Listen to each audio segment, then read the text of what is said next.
Much. Please welcome to Streaming for Vengeance, the lovely Wendy Dio. Hi, how are you? Good morning or good afternoon to everybody. I'm really happy to be here and I'm just looking forward to it.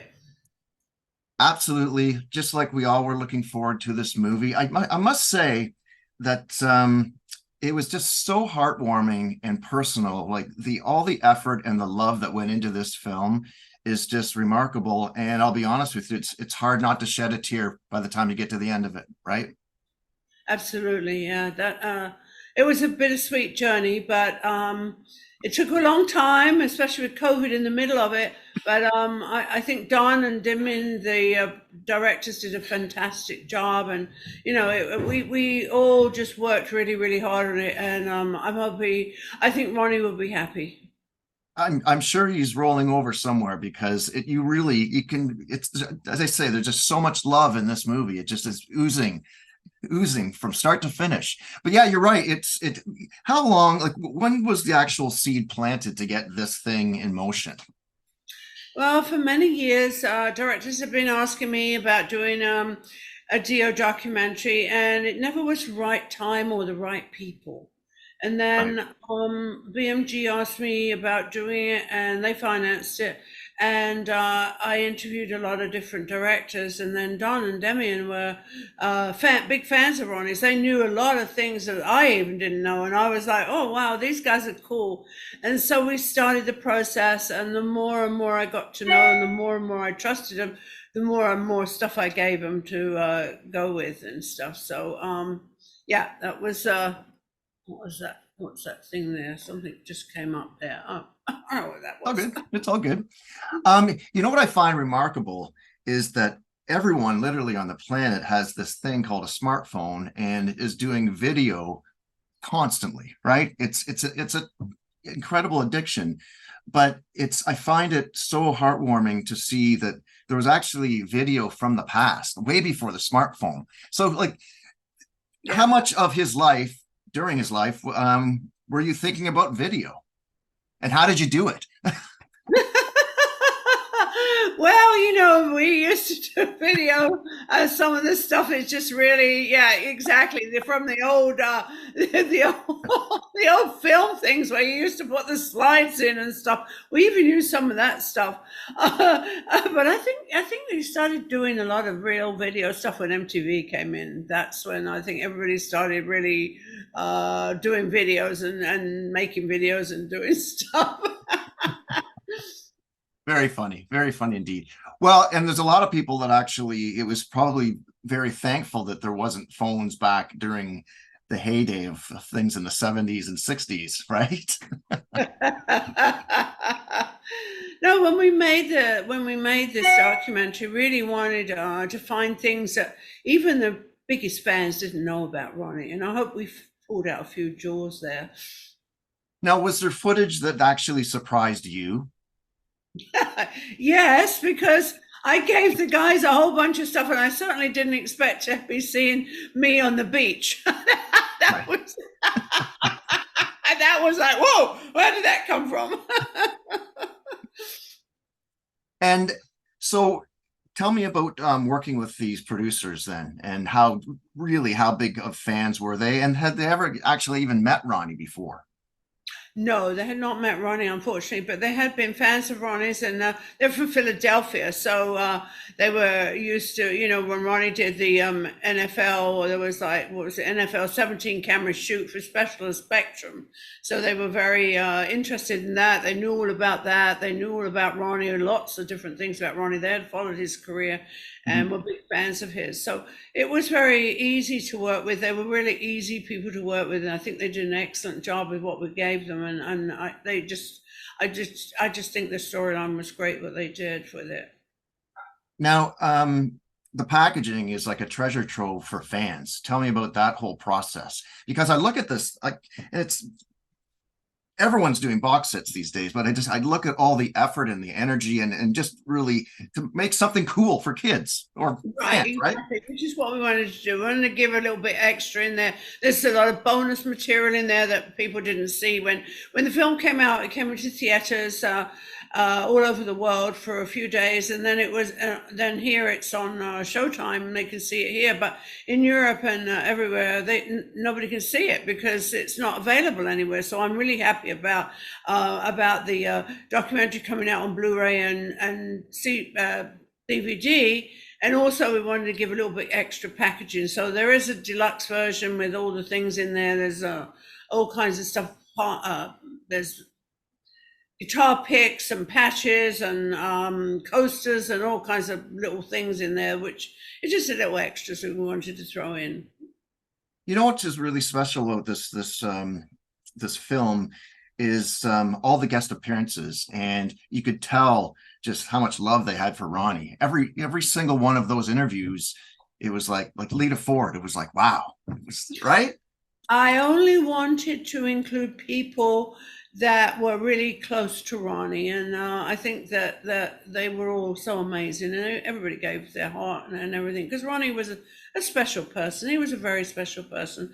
You know, he's a big star up on stage, but you know, otherwise he was just a homebody. He never forgot where he came from, and his friends. He was always, you know, he loved people, and he loved to listen to what they had to say rather than what, you know, he would ask people lots of things. From he could talk to someone from 8 to 80 and have something to find out about them.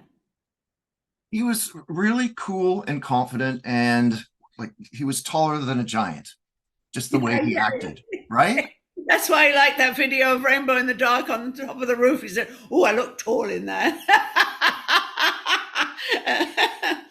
Well, and I don't mean to be disrespectful at all. It just came up a couple of times, but I tell you, these days, if you use the term midget, it would be like you would just be lambasted, right? Oh, yep, absolutely. And I, you know what? Honestly, I don't even think of like height, whatever. You know what I mean? As I say, he walked taller than giants, right? Well, that's what Ronnie's songs are all about, actually, and what he was all about was the underdog, you know, the person that was maybe too tall, too short, too fat, too whatever. And, you know, he was always for the underdog that you know, was maybe just outcast by their friends and stuff, and they needed to listen to somebody who was telling them, you know, it's okay, let's go on, don't give up, don't listen to these idiots that are telling you can't do it, because you can do it. And that's what Ronnie's whole life was about, was making sure that people could, you know, would believe in themselves. Right. And at the end of the day, it was all about the fans and the kids. And I find it strange that you guys never had kids, because I guess the whole world was your kid. Because I don't have kids either, and people ask me all the time. Yeah, all the fans my website is my kid. Our kids had tails. We have many kids with tails. Yes. We always had dogs and cats and everything, and those were always the rescue guys that nobody wanted.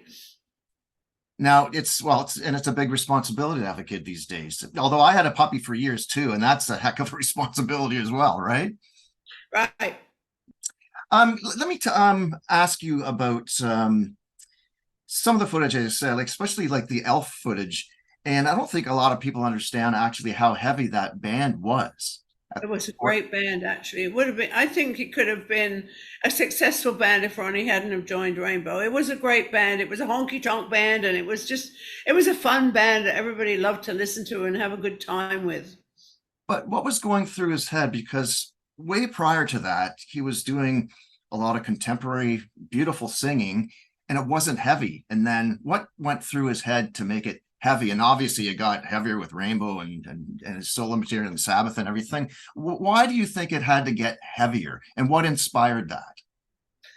I think that he just wanted to do what he wanted to do. You know, he did the cover tunes for so many, many years, and then he just wanted to do his own thing and make his own music. And I think that's what he did. He just wanted to do his own thing. And then he was very much of a control person that wanted to be in control of his life and do what he wanted to do himself. You know, I mean, he played trumpet for years and years and years, and his father had forced him into learning the trumpet. He played it for years, and then he found that he couldn't pick up girls with trumpet, so he taught himself bass. So then became the bass player in Elf, because he could pick up girls with bass.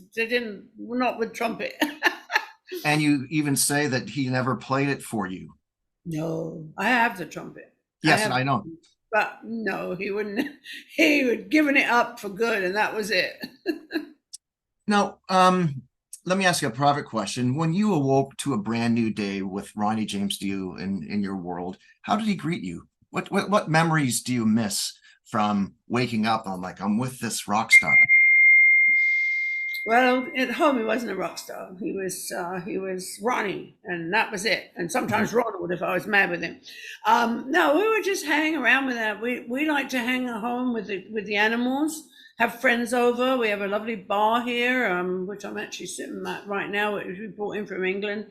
It's from the 1800s, and we brought it in over from England, put it in the house, and that was. He just liked to hang home with a few of his friends, his close friends, and or watch sports. He loved to watch sports. He wrote songs, right? He'd have his acoustic guitar on the couch and write songs watching football. What attracted you from the beginning when you first met him? Well, I mean, I first met him, he was following me around, and I was like, no, he's too short for me. And then we talked and talked and talked, and we were up at a party at Ritchie Blackmore's house, and he had just, when I met Ronnie, they had just finished Blackmore's Rainbow recording it. They hadn't toured yet, and they had a big party up in Hollywood Hills, and they invited me. I went up there, and Ronnie was like following me around. I was like, no, too short for me. And then we talked and talked and talked, and then everyone went out to breakfast. We went down to Dennys for breakfast. And it was like sunrise was coming up then. So I said, "Do you want to go for a ride?" I said, "Okay." So we drove up to Malibu, and it was really nice. And we started talking, and I think I fell in love with his brain. But we didn't think it was going to last. We just figured, we'll have fun for a couple of weeks, which we did. And then he went on tour, and I thought that was the end of that. And then he called me up and said, "Why don't you quit your job and come join me?" And I said, "I can't quit my job. I'll come for a couple of weeks." But of course, I went for the rest of my life.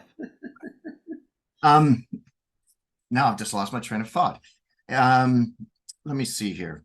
Oh, didn't anybody warn you to stay away from musicians though? I have always done what I want to do myself. So Yeah, no, but I'm a control freak, just as Ronnie was. So we would knock heads a lot of times I was because gonna say. yeah, absolutely.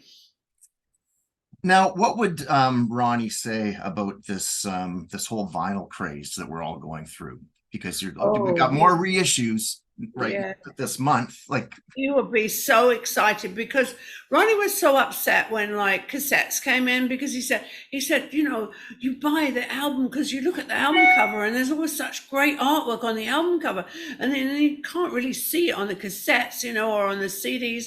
He loved to see albums with good artwork on them, and he would have been ecstatic if he knew that vinyl had come back now. it's there's a point in the film that really affected the music business in the 90s. I'm actually reading Dave Grohl's absolutely excellent biography, but Nirvana really took a toll on a lot of bands. How did Ronnie kind of Yeah, overcome that? And was he a fan of the grunge music? it was grunge came in and metal was out. Right. And Ronnie lost his deal with Warner Brothers. Van Halen lost their deal with Warner Brothers. A lot of people lost their deal, and I think that was the saddest time in Ronnie's life because without having a record deal, it's so important to them, and it was really a sad time. But I went out. I went to Europe. I went to Germany. I went to England. And everything to find a record deal, and I did find a record deal. And then I found that independence is better than actually like a Warner Brothers or a Sony because they owned you for the rest of your life, whereas with a independent they license it to you and for 5 or 7 years, then you get it back again. So it was, and they work really really hard. And then I think it came full circle because back now we're back at Warner Brothers again because they just they realized, I think, and they're doing a really good job. I mean, I have 4 albums with BMG. I have 6 albums with Warner Brothers, but they're licensed now. They don't own them forever. They're all licensed, which is great, and they work really hard. BMG has all the vinyls all coming out. I think it came out on the 22nd of September. A whole big box set of the 4 last records Ronnie made in vinyl. They did a Right. great job. Now, how much of a hand do you have in designing and input? And I guess obviously you have the signing off privileges, like the last sign off for all this stuff. Oh no, I've always had a lot of control in that. Warner Brothers and BMG always give the really they're amazing to work with. They really are amazing to work with. They're great people, and I get control with them all the time. The only person that doesn't give us any control is, of course, when we signed the deal, we have Warner Brothers. Rhino has US and Canada, but Universal has the rest of the world. It used to be Polygram we signed with, then it was Polygram, Polydor, Sanctuary, and then Universal, but they just put things out. I don't even know. Sometimes I have to look on the internet to see that they're out. Wow. Does that frustrate you though? Hmm? Does that frustrate you? Very frustrating. I think very frustrating. I think it's very rude too, not to, to consult with the artist or with the artist management. So Yeah, no, I agree. there you are. There you have it. Now, Ronnie worked with some of the greatest guitarists on the planet. Was there any guitar player that actually he wanted to work with, but he never had an opportunity to? Um, well, I mean, he worked with John Sykes for a while. That was good. It just didn't work out for him in the band, but it was great working with him. I mean, I don't think he could have chosen anyone better than Tony Iommi, who is as Ronnie called him, the riff master. Yeah. And he enjoyed, that was the most enjoying part of his career, was working with Sabbath, because they're all such sorry. Such There's a tail. one of the tails, yeah. He is such an amazing player, and so and like Geezer Butler, the most bass player, and Vinny Appice, and those were he really enjoyed, because he said you had to keep up with them because they were all great players, and that was the thing that I really was happy for, that it went full circle and he got to play with the Sabbath before he passed away, and everything was cool with everybody. If I'm not mistaken, Ritchie Blackmore is sadly absent from this documentary in terms of getting him on camera. Did you ask him what's your relationship? Oh, of course. Yeah. We always just no. In fact, we were told we couldn't use a lot of the rainbow stuff. That's why there's not a lot of stuff in there. He didn't want it. Wow. Why do you think that is? No idea. Richie's Richie. He has his own views. So, we just, he does what he does. He's a great player, amazing player, but he's a bit difficult in other places. Yeah, no, I understand. When I was reading Geezer Butler's biography, he claims he invented these. A lot of people said they invented that. I think Gene Simmons said he invented it. Nobody invented it. It's an old Maloic sign that dates back thousands of years, Italian sign. I don't think that Geezer Butler or Gene Simmons are Italian. There's an old Italian Maloic sign that was to ward off evil or to give evil. And Ronnie used to see his grandma when his grandfather worked in a steel mill. And when he was like 5 or 6 years old, he used to walk with his grandma to give his grandpa his lunch. And he would see her give that sign to people to either ward off evil or give the evil eye. So, a lot of people say they've invented it. Nobody's invented it. It's an old thing. Whether they used it before Ronnie, I don't know. Maybe they did. Who knows? But it was just something that Ronnie grew up with. And when he started with the Sabbath, Ozzy always did the peace sign. And he wanted to do something that was different to the peace sign. So he just threw the horns, and then it just caught on everywhere. Yeah, did you guys actually discuss that being part of the act, and then looking at the everyone in the audience doing this back at you? I think that was something that Ronnie loved. He didn't intend to do it, but he loved, because it was like they were in the same club. It was kind of like a cult thing. It was like, here, these fans are giving me the sign, I'm giving them the sign, and we're all one. I had the opportunity to see the Heaven and Hell show at Vaughan with 100,000 people, and songs like Children of the Sea. I'm sure you must have been at that show with him. Yes, of course. Yeah. Mm-hmm. What your memories? Because that is one of the most incredible moments in metal history, just being in that audience. And the band, they were just like shitting themselves. They were so happy, right? Oh, absolutely, absolutely. It's always fun. You know, German audience is a fantastic audience. Wacken is always a great place to go, and you know, you always everybody gets value for money because they get so many different bands on there.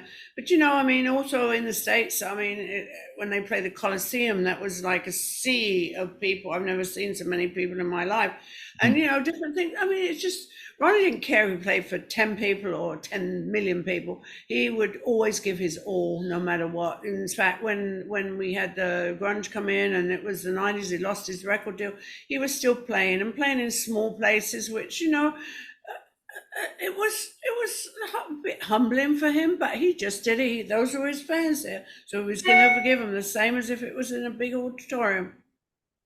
And whenever I met him, there was no ego. And tell me how he was the ringleader with stars around all those egos. There were no egos. That was fun time. That was really fun. Everybody was doing something because, you know, We Are the World, they did that, but they didn't want any of us nasty, dirty, heavy metal people. So, you know, they did their own one. And it was, everybody was like asking to be in there. You know, Ronnie asked a few people, but the rest of them were just calling up saying, can we be involved? Can we be involved? And it was a really fun time. Everybody gave their all and everybody was doing such a great job. And we raised a lot of money for Africa. Now, the term hearing aid is absolute genius. Who thought of that? Was it you or Ronnie? Right? It's No, I don't think, I can't remember who thought of that. It might have even been our publicist, Sharon Weiss. I'm not sure. I mean, I don't remember. I remember it was great. It certainly wasn't me. I don't know who came up with it, but it was here in aid. Yes. absolutely brilliant. Now, give me an update on your charity, please. On what? On your charity. Oh, my charity. Oh, yes. Okay. So the new thing we've got, well, not a new thing, but what's coming up is we've got bowling again, Bowl for Ronnie on 16th of November at Pins in Studio City. It will be, you know, the charity celebrities. We got, you know, obviously Eddie Trunk always is there for us as the host. And we have a celebrity lane. We're not sure who's on it yet. Jack Black's usually there when he's not filming somewhere. Mhm. But you know, we get John Morello. We have, you know, Dave Grohl, whoever's in town at the time. It's a fun thing. Everybody wants to come. And we have a bowling celebrity lane, and then we have an auction for someone to be able to be on that lane with on Eddie's celebrity lane. So it's a really fun evening. We're almost sold out. And it's a really fun evening making money for our charity. Last year, I think we made 72,000 towards, you know, towards research, and we're working with Dr. Wong at UCLA, who is coming up with a saliva test for gastric cancer, stomach cancers, pancreatic cancer, Wow, and great. that's really good because women are really good about going and getting checked. Men, you've got to drag them there. They don't like the finger up the bum. So this would be a non-invasive test where it was a swab in your mouth and early detection, because early detection saves lives. Yes, no, that's wonderful news. And in terms of the catalog, is it like a sea of things that could be released when you go into that? Yes, well, you know, as I said, BMG is bringing out the 4 albums on vinyl, and then last year we did Holy Diver, and we did a remix with Joe Barishi, which is really cool. Brought it up to date. I was very pleased with that, and a box set. And next year, I know that Rhino is working on Last in Line with a remix. Not sure who's going to be the producer that will remix it, but we're working on that. There's a lot of stuff we found in the vault. I'm working with Win Davis, Ronnie's engineer, um, categorizing everything that's in the vault. We do have at least one unreleased song that we found with Doug Aldrich. And there's some other stuff that I'm putting together. I want to put this other album together with some interesting stuff. So we're working on that. Of course, next year we'll have our charity Rock for Ronnie, and that'll be fun in May. And we're just working on things all the time. My job is to keep Ronnie's memory and his music alive. Well, you obviously never get over the mourning process, but was there a point where you just woke up one day and like, I've got to start doing this in honor of him? Well, I started saying that to myself as we laid Ronnie to rest. I said, I will make sure that Ronnie's memory and music is always there as long as I live, and my daughter will carry that on. Wow. You are the best. You really are. Thank you. Thank you. Thank you so much.